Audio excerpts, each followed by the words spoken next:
प्रिय विद्यार्थियों, स्वागत है आपका हमारे YouTube चैनल सक्सेस मंत्रा पर। आज हम देखेंगे वायु दाब पेटियों का विस्थापन तथा इनसे किस प्रकार की जलवायु और ऋतु परिवर्तन होता है। यह टॉपिक BA सेकेंड ईयर और प्रतियोगी परीक्षाओं के लिए बहुत ही उपयोगी है। तो हम देखेंगे वायु दाब। सबसे पहले पता होना चाहिए कि वायु दाब पेटियाँ होती क्या हैं। यदि हम बात करें वायु दाब पेटियों की, तो वायु दाब पेटियों का निर्माण सूर्य की ऊष्मा तथा घूर्णन गति के कारण अलग अलग हिस्सों में उच्च दाब और निम्न दाब होने के कारण इन पेटियों का निर्माण होता है। जैसे हम देखें कि जो भूमध्य रेखा है, भूमध्य रेखा पर सूर्य की किरणें लंबवत पड़ती हैं, जिसके कारण यहाँ पर लो प्रेशर का निर्माण होता है। इसके बाद जो आपका 30 से 45 डिग्री अक्षांश है, यहाँ पर हाई प्रेशर का निर्माण होता है। इसके पश्चात 60 से लेकर 65 डिग्री के बीच में लो प्रेशर का निर्माण होता है तथा 90 डिग्री के पास भी हाई प्रेशर का निर्माण होता है। इन दाब पेटियों के बनने का प्रमुख कारण सूर्य की ऊष्मा और पृथ्वी का घूर्णन है। तो जो आपकी ये दाब पेटियां हैं, इनको हम भिन्न भिन्न नाम से जानते हैं। जैसे जो भूमध्य रेखा पर है, इसे हम कहते हैं भूमध्य रेखीय निम्न दाब पेटी। ये उपोष्ण उच्च दाब पेटी, उप ध्रुवीय निम्न दाब पेटी और ध्रुवीय उच्च दाब पेटी है। इन पेटियों के द्वारा ही मौसम और ऋतु में परिवर्तन होता है। दूसरा महत्वपूर्ण सवाल इसमें यह है कि क्या यह पेटियां स्थिर हैं या ये अपने स्थान बदलती रहती हैं। तो हमें पता है सूर्य हमेशा भ्रामक विस्थापन करता है, अर्थात हमें ऐसा लगता है कि सूर्य उत्तरायण में जा रहा है या और दक्षिण में जा रहा है। तो हमने जैसे देखा जो आपकी भूमध्य रेखा है, इसके बाद कर्क रेखा, इसके दक्षिण में आपकी है 23/1/2 पर मकर रेखा।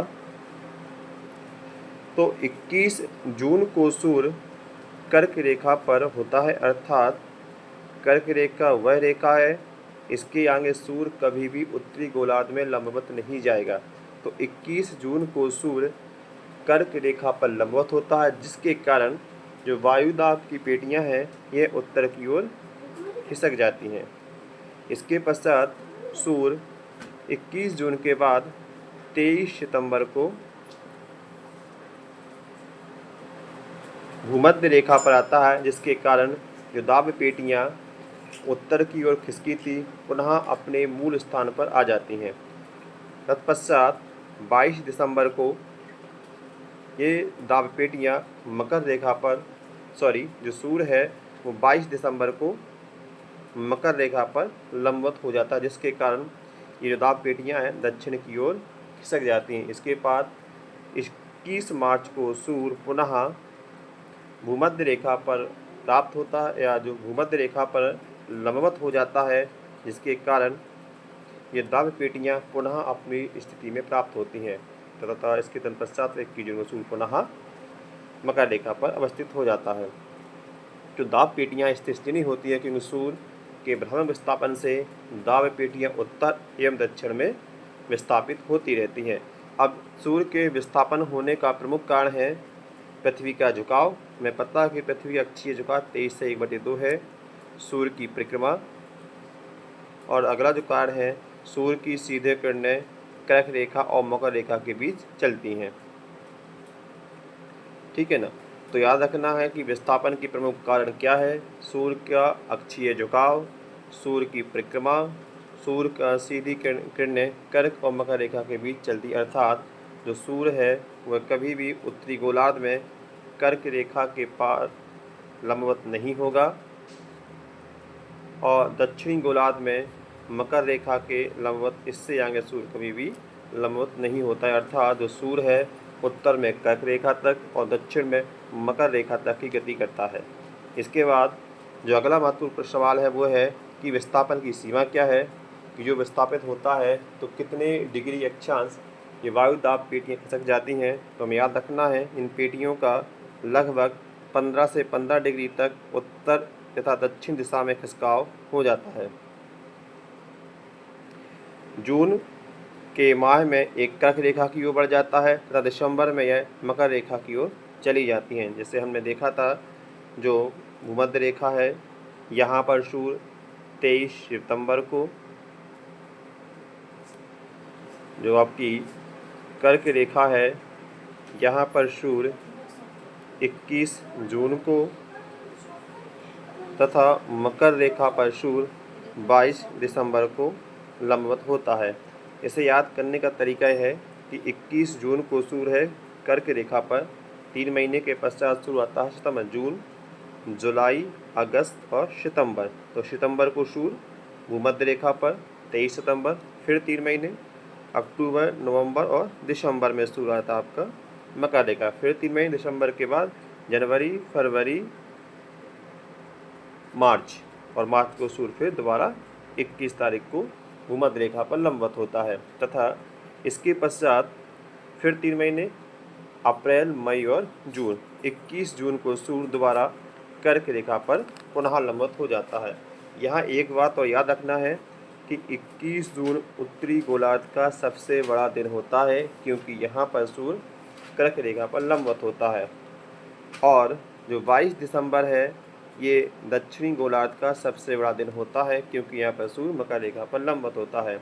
इसके साथ साथ 23 सितंबर और 21 मार्च वो दिन है जहाँ पर दोनों गोलार्धों में दिन बराबर बराबर होते हैं, क्योंकि सूर्य यहाँ पर बिल्कुल मध्य में होता है। ठीक है ना। अब वायुदाब पेटियों के द्वारा मौसम में क्या प्रभाव पड़ता है, ये जो वायुदाब पेटियाँ हैं किस प्रकार से जलवायु और मौसम में परिवर्तन लाती हैं। तो यहाँ देखें, जैसे पृथ्वी की वार्षिक गति के कारण सूर्य से संबंधित स्थिति में परिवर्तन होता रहता है। 21 जून को सूर्य कर्क रेखा पर लंबवत होता है, जिस कारण से सभी वायुदाब पेटियाँ उत्तर दिशा में खिसक जाती हैं। जैसे ही सूर्य कर्क रेखा पर लंबवत होता है तो जो वायुदाब की पेटियाँ हैं उत्तर दिशा की ओर खिसक जाती हैं। भूमध्य रेखीय निम्न दाब 0 डिग्री अक्षांश से 10 डिग्री अक्षांश के बीच में प्राप्त होता है तथा जो उपोष्ण कटिबंधीय उच्च दाब पेटी है यह 30 डिग्री से लेकर 45 डिग्री के बीच में प्राप्त होती है तथा 21 जून के बाद 23 सितंबर को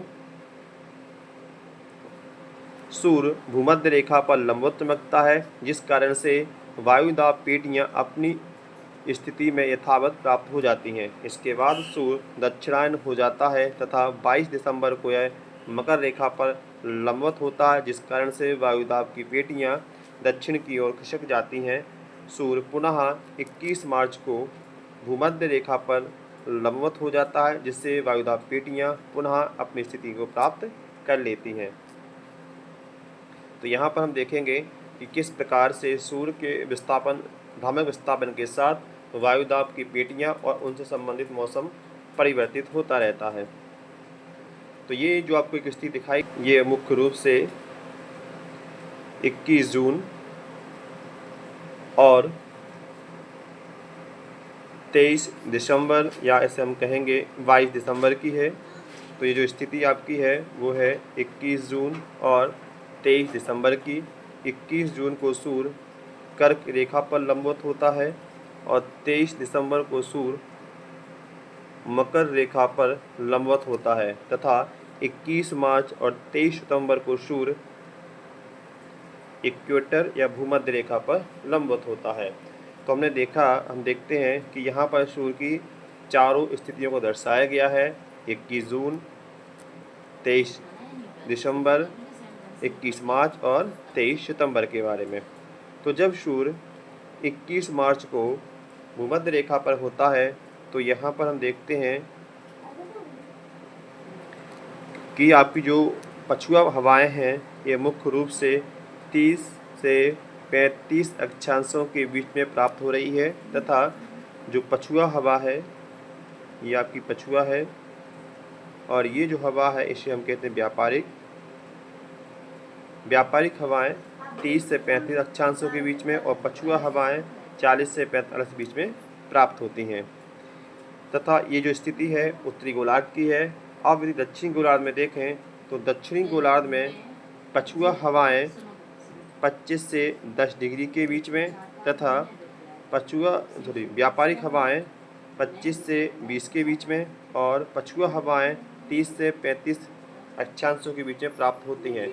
जब सूर्य 21 जून के बाद 23 सितंबर को सूर्य भूमध्य रेखा पर लंबवत होता है तो ये हवाएं पुनः अपनी जो दाब पेटियाँ हैं पुनः अपनी स्थिति में प्राप्त हो जाती हैं। जैसे जो सेकंड चित्र है इसमें देखेंगे हम कि जो व्यापारिक हवाएं हैं ये फिर 25 से 30 के बीच में प्राप्त हो रही हैं और जो पछुआ हवा है ये 30 से 35 के बीच में प्राप्त हो रही हैं।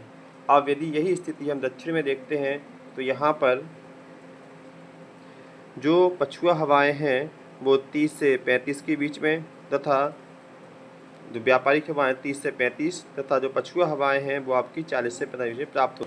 उत्तरी गोलार्ध में वायु दाब पेटियों का विस्थापन उत्तर की ओर देखा है। अब यदि हम दक्षिणी गोलार्ध में देखें तो दक्षिणी गोलार्ध में जब सूर्य मकर रेखा पर होता है तो जो आपकी व्यापारिक पवन है उत्तरी गोलार्ध में 20 से 25 के बीच में प्राप्त होती है तथा जो पछुआ पवन है यह 30 से 35 के बीच में प्राप्त होती है।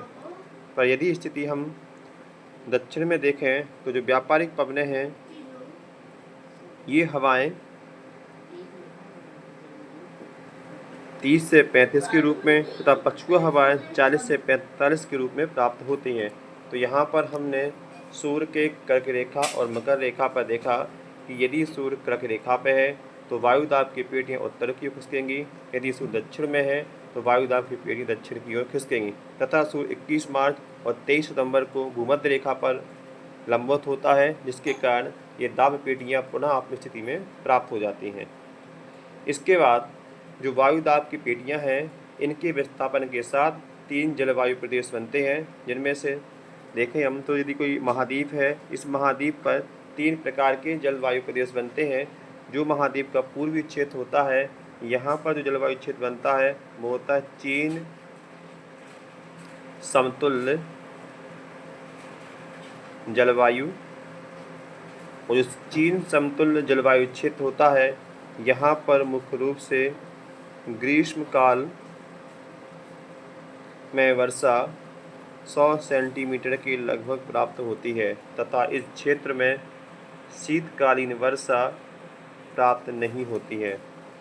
चीन समतुल्य जलवायु के पश्चात महाद्वीप का जो मध्य का क्षेत्र होता है यहाँ पर जो जलवायु पाई जाती है उसे स्टेपी कहते हैं।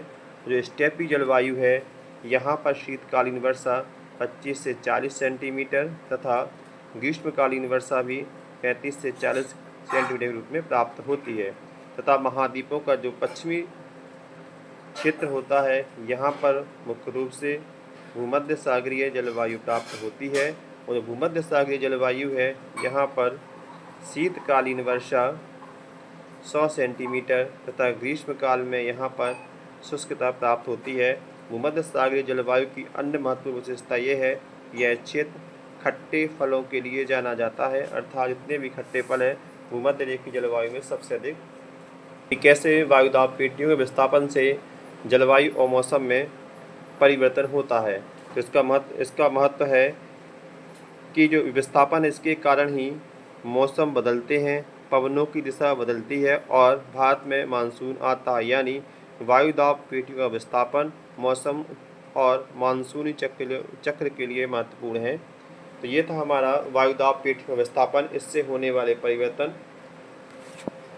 तो विद्यार्थियों आज हमने जाना कि वायु दाब पेटियाँ क्यों और कैसे विस्थापित होती है और इनका हमारे मौसम और मानसून के विस्थापन से मौसम और जलवायु में परिवर्तन होता है कि इससे मुख्य रूप से मौसम बदलते हैं, पवनों की दिशा बदलती है, भारत में मानसून आता है और जो वायु दाब पेटियों में विस्थापन मौसम चक्र और मानसून का मुख्य आधार है।